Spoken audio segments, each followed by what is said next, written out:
ಇದೇ ಸರ್ಕಾರದಿಂದಾಗಲೂ ಕೂಡ ಸಿಸಿಬಿ ಅಧಿಕಾರಿಗಳು ಬಂದಿರುವಂತ ವಿಚಾರದಲ್ಲಿ ಇಲ್ಲ ರಾಜ್ಯಪಾಲರು ಏನು ಕೇಳ್ತಾ ಇದ್ರು ಅನ್ನೋ ಕಾರಣಕ್ಕೋಸ್ಕರ ಬಂದಿದ್ರು ಅನ್ನುವಂಥದ್ದು ಬಿಟ್ಟರೆ ಮತ್ತೆ ಏನಿಲ್ಲ ಅನ್ನೋಂಥ ಮಾತುಗಳು ಕೇಳಿ ಬರ್ತಾ ಇದೆ. ಪ್ರಿಯಾಂಕರಿಗೆ ಅವರು ಕೂಡ ಹೇಳಿ ಸೊ ನಿಜವಾಗ್ಲೂ ಇದು ರಾಜ್ಯಪಾಲರು ಒತ್ತಾಯಕ್ಕೆ ಬಂದಿರೋದಾ ಅಥವಾ ರಾಜ್ಯ ಸರ್ಕಾರದಿಂದ ಬಂದಿರೋದಾ?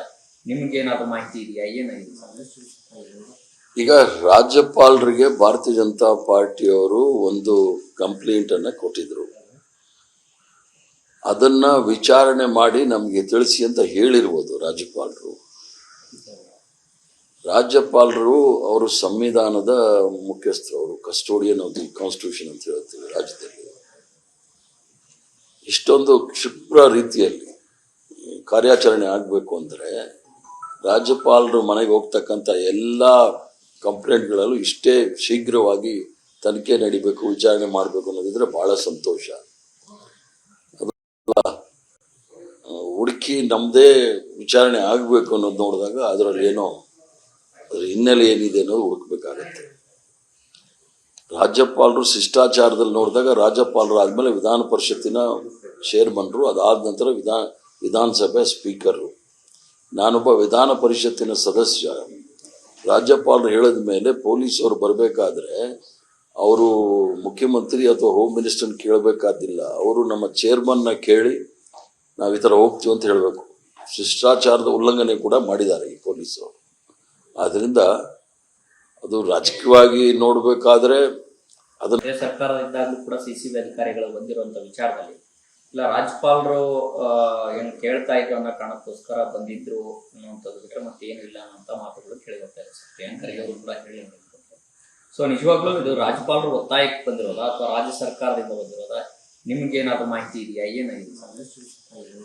ಈಗ ರಾಜ್ಯಪಾಲರಿಗೆ ಭಾರತೀಯ ಜನತಾ ಪಾರ್ಟಿಯವರು ಒಂದು ಕಂಪ್ಲೇಂಟ್ ಅನ್ನ ಕೊಟ್ಟಿದ್ರು. ಅದನ್ನ ವಿಚಾರಣೆ ಮಾಡಿ ನಮಗೆ ತಿಳಿಸಿ ಅಂತ ಹೇಳಿರ್ಬೋದು ರಾಜ್ಯಪಾಲರು. ಅವರು ಸಂವಿಧಾನದ ಮುಖ್ಯಸ್ಥರು, ಅವರು ಕಸ್ಟೋಡಿಯನ್ ಆಫ್ ದಿ ಕಾನ್ಸ್ಟಿಟ್ಯೂಷನ್ ಅಂತ ಹೇಳ್ತೀವಿ ರಾಜ್ಯದಲ್ಲಿ.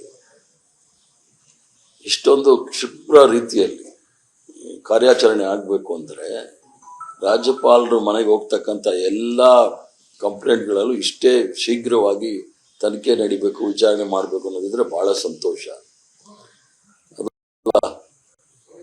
ಹುಡುಕಿ ನಮ್ಮದೇ ವಿಚಾರಣೆ ಆಗಬೇಕು ಅನ್ನೋದು ನೋಡಿದಾಗ ಅದರಲ್ಲಿ ಏನೋ ಅದ್ರ ಹಿನ್ನೆಲೆ ಏನಿದೆ ಅನ್ನೋದು ಹುಡುಕ್ಬೇಕಾಗತ್ತೆ.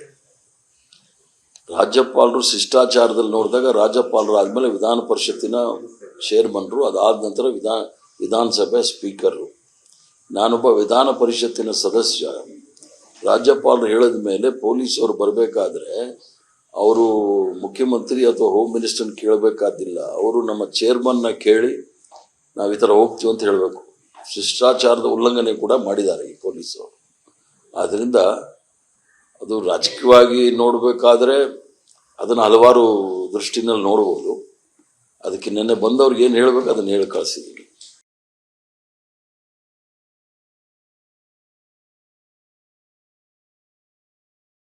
ಸ್ಟಾಕ್ ಮಾರ್ಕೆಟ್ನಲ್ಲಿ ಹಣ ಗಳಿಸಬೇಕೆ? ಭಯ ಬಿಡಿ, ಹೂಡಿಕೆ ಮಾಡಿ.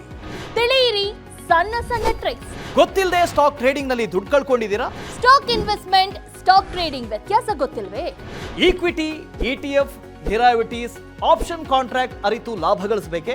ಚಿಂತೆ ಬೇಡ, 3 ದಿನದಲ್ಲಿ ಕಲಿಯಿರಿ ಸ್ಟಾಕ್ ಮಾರ್ಕೆಟ್ ಸೀಕ್ರೆಟ್ಸ್. ನುರಿತ ತಜ್ಞರಿಂದ ಪಕ್ಕಾ ಟ್ರೈನಿಂಗ್ ಪಡೆಯಿರಿ. ಸಂಪರ್ಕಿಸಿ. ಅನುಕ್ಷಣದ ಸುದ್ದಿಗಳಿಗಾಗಿ ವಿಸ್ತಾರ ನ್ಯೂಸ್ ಯೂಟ್ಯೂಬ್ ಚಾನೆಲ್ ಸಬ್ಸ್ಕ್ರೈಬ್ ಮಾಡಿ. ಹೊಸ ಸುದ್ದಿಗಳ ನೋಟಿಫಿಕೇಶನ್ಗಾಗಿ ಬೆಲ್ ಐಕಾನ್ ಕ್ಲಿಕ್ ಮಾಡಿ. ಲೇಟೆಸ್ಟ್ ಅಪ್ಡೇಟ್ಸ್ಗಾಗಿ www.vistaranews.com ವೆಬ್ಸೈಟ್ಗೆ ವಿಸಿಟ್ ಮಾಡಿ. ಅಂಗೈಯಲ್ಲೇ ಜಗತ್ತಿನ ಸುದ್ದಿ ತಿಳಿಯಲು ವಿಸ್ತಾರ ನ್ಯೂಸ್ ಕನ್ನಡ ಆಪ್ ಡೌನ್ಲೋಡ್ ಮಾಡಿ.